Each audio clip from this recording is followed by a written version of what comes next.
What is up, everybody? What is up? Sorry, I had a little technical difficulty. I'm 15 minutes behind. Nonetheless, it always seems to work out that way when you want to do something. It's annoying. It just doesn't work. And then Mike helped me out a little bit. Shout out to Mike. Appreciate it. Um, Nonetheless, I am live. Welcome everybody to the first ever Typical Brownz Fan podcast, episode 1. This is exciting news here today. Um, Nonetheless, what we're going to talk about is simple. Little Deshaun Watson, little Shedeur Sanders, and little Kevin's fate. What does all that mean? What does all that look like today? First, before I start, I got a big shout out to my sponsor. Yes, I have a sponsor. Shout out to my guy, Marlon from Lego Heads Barber Saloon. Lego Heads Barber Saloon's located at 1344 West Bagley Road in Berea, Ohio. It's right across the street from a Burger King. If you pass the Burger King, you're going too far. It'll be on the right if you're getting off the freeway, and it will be on the left if you're heading toward the freeway. Nonetheless, he is a good person. Not only is he a great barber, but Marlon is a good person. So good that he is starting a food pantry for the people of Berea, those who are people or even the surrounding Berea area. If you are looking for some food, he has some. Or if you're looking to give away some food, he has some. Or you just go there and hook and give him some of that food that you're looking to give away. And he's looking to reach out to the community that way for those that are looking for food or looking to give away some food. Like go there, and then maybe he can hook you up with a haircut. Maybe he can hook you up with a beard trim. He also has beard oil, beard balm, and also he has some merch there that you could probably purchase. Either way, shout out to Marlon and the Lego Heads Barber Saloon for sponsoring this podcast today. Now let's get into it. Let's get into this a little bit. We're going to talk about Deshaun Watson first. Mr. Deshaun Watson. Yeah, I got activated to the 21-day window. The Browns have 21 days to activate him. If not, he goes back into IR, and then most likely comes back next year. But my question, this is basically, this podcast is a lot to do with what I think. I help run another podcast. It's called the Bearded Browns Podcast. If you're interested in even more Browns content, go there and give us a follow. But we have other guys on there. Sometimes I can't get everything I want to say out. So I figured, let me start this separate podcast so I can have more of a voice, more of something to say. I think the people want to hear me. It's all about me now. I ain't got to listen to Chad over talk me. I ain't got to listen to Mike over talking me. I ain't got to tell no one to be quiet. I'm here. It's going to be a fun show. But today we're going to talk about the return of Watson, Shedeur Sanders' current play, and the fate of Kevin. Yes, we're going to talk about all 3 of those things. I'm going to try to keep it short and sweet. I'm going to try to keep it 3 topics per week. Either way, it's going to be an interesting show, hopefully entertaining at that. Our first one, the return of Watson. He opens up the 21-day window for him to practice. Now, my question is this. What are the Browns planning on doing with Mr. Deshaun Watson? What do you guys think he is doing with Deshaun Watson, right? What are they going to do? Are they going to play him? Are they not going to play him? It's going to be very interesting what they do here the next 3 weeks. But here's some of my theories. Are they going to run it back with Watson and start him next year and either have Dylan or Shedeur as a backup to develop them? One of them, right? I'm thinking that there's no way you're going to come with Watson, Dylan, Shedeur, and draft another quarterback. There's no way they can do that, right? I know it's the Browns. They do some crazy stuff. I understand that. I get it. But what about this plan? Does this plan sound appealing to anybody? You bring back Watson and you develop either Shedeur or Dylan, which I think, they would tend to side with Shedeur unless you believe Dylan's girlfriend, and then you think it's Dylan, or fiance, then you think it's Dylan. So you run it back and you develop, and then and then here's the important part. Then if you do that, you can develop talent through the draft, because what you do is you put getting your quarterback on hold for at least one more year. And then you can get your receiver, your offensive lineman, more offensive linemen, more receivers, more offensive linemen, more receivers. Basically, stack up on offense because believe it or not, Barry has not been drafting a lot of offense the last couple of years. It's been mainly defense. That's why our defense is stellar. That's why our defense is top 5 in the league, is because they've invested since Barry's been here, it seems like, about defense. And it seems to be working out from the issue is the quarterback. It's always been the quarterback. It's always been an issue with the quarterback here. So, so the first theory is they run it back with Watson. They have either Dylan or Shedeur back up Watson for maybe a half a season and then bring them back in and see how they play, how well they developed. And then you draft talent through the draft, right? You give them receivers. Shedeur looks a little better. Watson may look a little better. And then you have a type of offense where you can win because your defense is somewhat dominant still, hopefully, because not too many times dominant defenses keep going to be dominant. The last couple of years, our defense we've been fortunate with that. Or do you do this? Do you run it back with Watson, but then draft your future quarterback and play Watson while your future quarterback learns? But the problem with that is you have quarterbacks and not enough receivers, not enough offensive linemen. You see, I got someone listening. What's up? Thank you for tuning in from Spain. Yeah, someone on YouTube tuning in from Spain. That's the first international person I've ever seen on my feed. Shout out. What's up, Elizabeth? Either way, I feel, or you can go this route, draft the quarterback, develop this quarterback. Most likely, a lot of people are ruminating, are saying that it's Mendoza that the Browns like. You go that route. Do you run it back with Watson, draft your future quarterback, and you go that route where you slowly mature this guy while Watson plays. Hopefully he runs. Hopefully he plays well enough to win. And you're in that window where your dominant defense is still playing consistently, but your offense is growing into something even better. Growing to something that is winnable, serviceable, right? Now, what I would do, this is just me. I think what the Browns should do is simply go all in on Shedeur Sanders. Just go all in. I know the first couple games, we'll talk into it. We'll talk about it here in a minute. So first couple games, Shedeur Sanders hasn't looked too pleasing. Yeah, I mean, pleasing to the eye, but statistically he hasn't looked good. It's kind of discouraging if you look at his stats and everything else, and you start to wonder what's going on here with him. But what if you develop him the rest of the year, and then obviously you're going to bring back Watson next year, and you develop Shedeur behind Deshaun Watson. Now they said they've been very, very nice in wording when it comes to Deshaun Watson. The organization is saying Deshaun Watson's doing what he can. He's helping to develop Shedeur. He's being the perfect citizen in the locker room, the perfect citizen. And he's helping develop Shedeur. He's talking to the quarterbacks. So for me, I would love to see Deshaun Watson come back, play it well enough to keep on winning while Shedeur's developing, because Shedeur's development is very crucial to this franchise. And I will tell you why. Shedeur Sanders, if you can find a quarterback in Shedeur Sanders, the franchise can be set up for years to come. Now, his first 2 games, it's not promising, but he's been appealing to me because it seems like the throws that he's been throwing, a couple throws, and one to Fannin last week and the other one against the Raiders to Bond, are really something as a Browns fan I like to see. I want to see more of. I want to see him grow. And I don't like this hurry up, rush him. If he doesn't develop, move on to the next guy type of thing. It's a typical Cleveland Browns culture here. But I will tell you this. Well, a couple of things that do alarm me when it comes to Shedeur is that San Francisco game. The San Francisco game is very telling.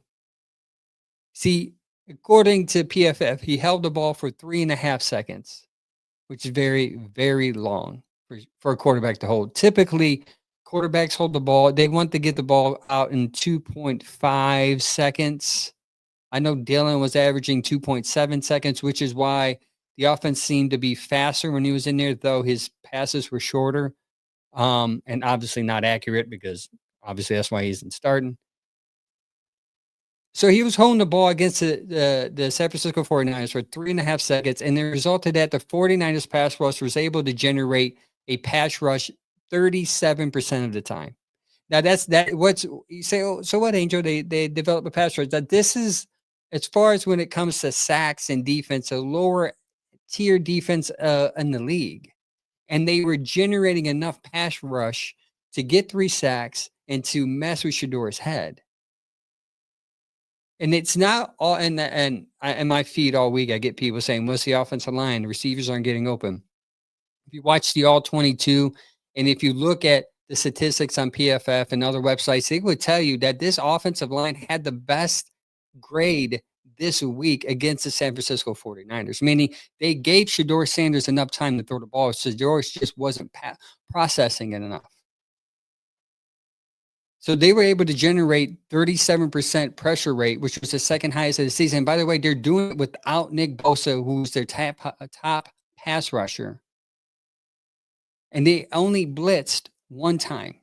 They only purposely blitzed one time, and they still generated 37% pass rush against Shedeur because he's holding the ball a little too long. Now, it's concerning for me because he did this in college. Now, I know it's a second game. Angel, stop being hard on the kid. I'm just telling you what I see. I'm just telling you what I see and what's this discouraging for me. Now, what's encouraging is I feel like he does have a beautiful arm. He does seem to, once he sets and is patient, he does seem to have an accurate ball. But the problem is right now his feet are moving too much and he's thinking too much and he's not processing fast enough. That play to Jerry Jeudy where you threw his head. If you look at the all 22, it was a simple slant route. All he had to do was hit him. He had 3 opportunities to hit him. It's amazing to see once you see the tape. And I hope this is just a couple of things that are concerning. Also in this game, he had 4 turnover-worthy plays. 4 turnover-worthy plays. Dylan, that's what Dylan had in the beginning, the first 3 or 4 games with Dylan, he had no turnovers, but his turnover-worthy plays were like 10. And you just knew sooner or later somebody was going to pick him off, and they did. They did. They started picking him off at a rapid pace because they caught on to him. They caught on to his scheme and how he throws and his cadence and all the other football jargon. Right now, Shedeur Sanders on PFF is being graded as a better screen passer than anything. So he's hitting the screen pass very, very well, but he isn't hitting anything else well. So that's why in the San Francisco game, they opened up with the screen pass to get him comfortable. And then if you look at him in Buffalo, what was he so good at? Screen passes. What people will classify as checkdowns is what he's doing. Everything that we criticize Dylan for doing, he's doing. Outside of the Fannin play and the Bond play and against Vegas, Shedeur is just averaging 6.1 yards per attempt. Dylan Gabriel was averaging 5.4 or 5.1. There's not much difference there when it comes to throwing the ball downfield. Now another encouraging thing that came out this week, Shedeur acknowledges that his struggles are on him. He said, I have to learn to trust my receivers. I have to learn, it's a trust factor here. It's a patience thing. I have some flaws. I need to do this. I need to do that. He's aware that what he is doing. So as a fan who is a fan of Shedeur, I'm encouraged by that. See, the eye test encourages me. He throws a deep pass. So in 6 games, Dylan threw a deep pass 3 times in 6 games for 44 yards, a touchdown, and only 2 completions. Shedeur Sanders is 3 for 7 for 116 yards and a touchdown. That is what I want to see more of. He's good. He has an arm. When I imagine him playing in Buffalo, I can see him fitting in Kevin's system. It's just something is just not connecting correctly between him and this. And maybe it's the speed of the NFL, which most even NFLers tell you the speed is totally different than college. Shedeur Sanders has, I mean, even when you see him throw the ball, you're like, man, this guy has it. But then you see him hold the ball and then take a sack, and then or he'll hold a ball and overthrow somebody, or you see him move his feet a little too much. Can he develop into a starter? What can what I feel he needs to do, what Shedeur needs to do, and a lot of people are going to poo-poo this. What I feel Shedeur needs to be right now is just a game manager. Just take whatever the defense gives you. If it's 5-yard passes, it's 5-yard passes. Just build your confidence with each game that way. Then eventually that downfield shot's going to open up. And by that time, you're comfortable with the receivers you say you're not comfortable with. You're building chemistry. And then boom, you can hit the big play. And then one big play after another big play. You start to build confidence. And I feel like that's how Tom Brady was when he came in the league. They relied heavy on the rush, and he was just a game manager. He made a couple of plays, he started to build confidence, and then he was a grinder. He was a tape junkie. He learned the system in New England. He learned how to watch tape. He learned how to be a better player. And he became one of the greatest through that. I think Shedeur is just trying too hard to be great now when he just needs to learn to learn. So it makes sense why he dropped to the fifth round because teams seen his footwork. They seen the fact that he held the ball a little too long. And they seen the fact of his decision making sometimes sketchy while rushes coming at him. Now, one thing he's done well also, he's not running back much. That was one of my biggest worries with him playing was him running back, taking 20, 30-yard sacks. Outside of the Vegas game, he didn't do much of that going on in Vegas. He did it once. The Ravens game when he came in the second half, he was horrible doing it, but he didn't do much of that against San Francisco. So he's learning, he's developing that game, and that's encouraging to see that a player who can come up and confess that he's messed up and that he's going to get better in certain areas. As if I was a player in the locker room, I would be encouraged by that. I say, if my quarterback is saying he needs to get better, I need to get better for him because I like this dude.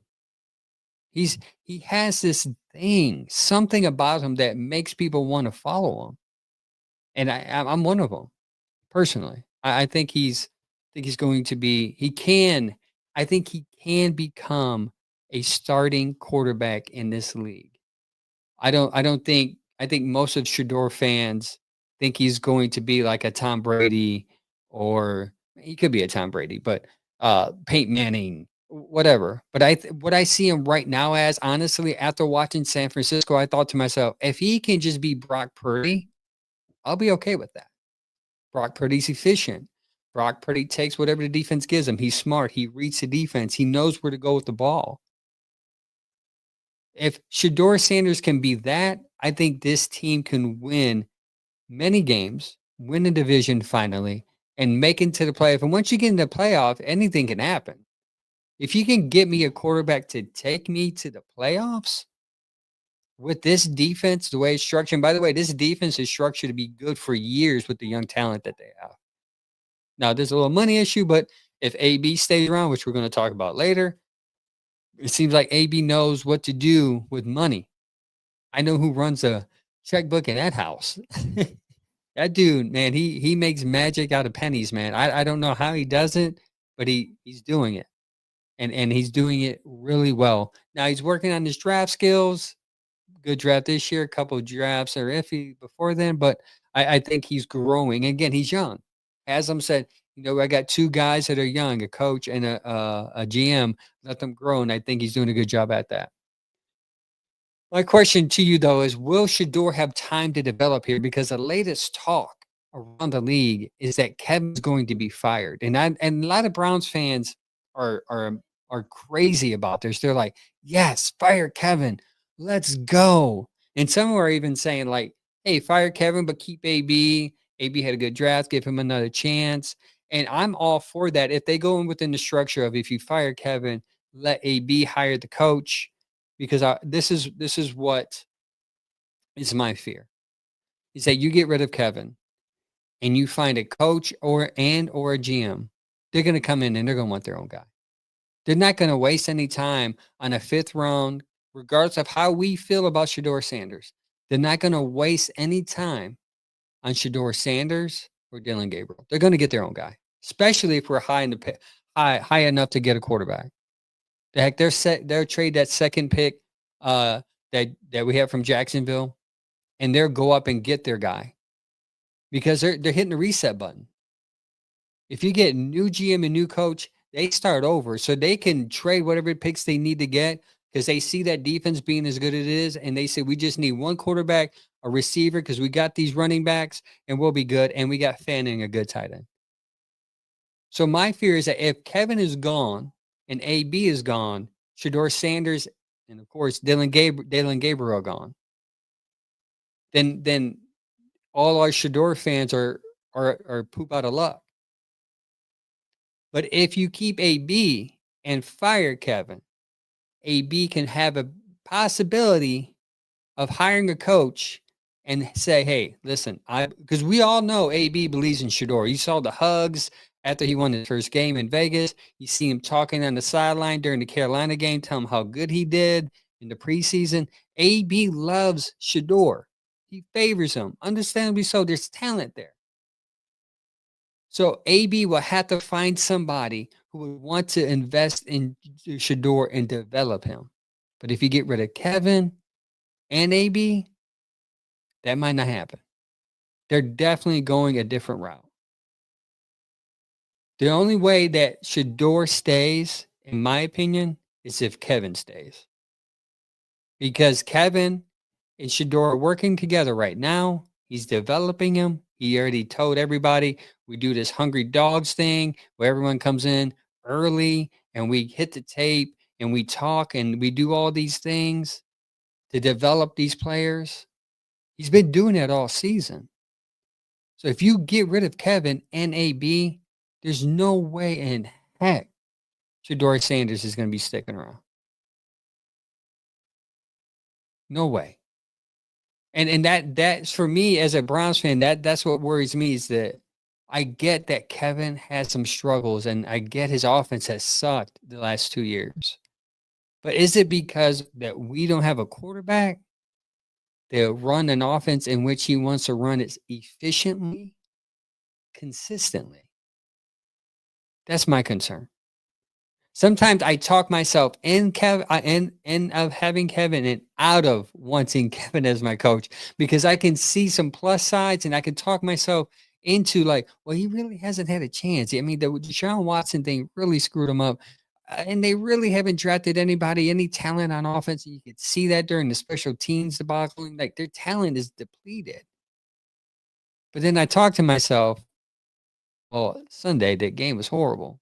The offense is dead last every year the last couple of years. They're not generating any points. And this is the guy that supposedly is a mastermind behind this whole thing.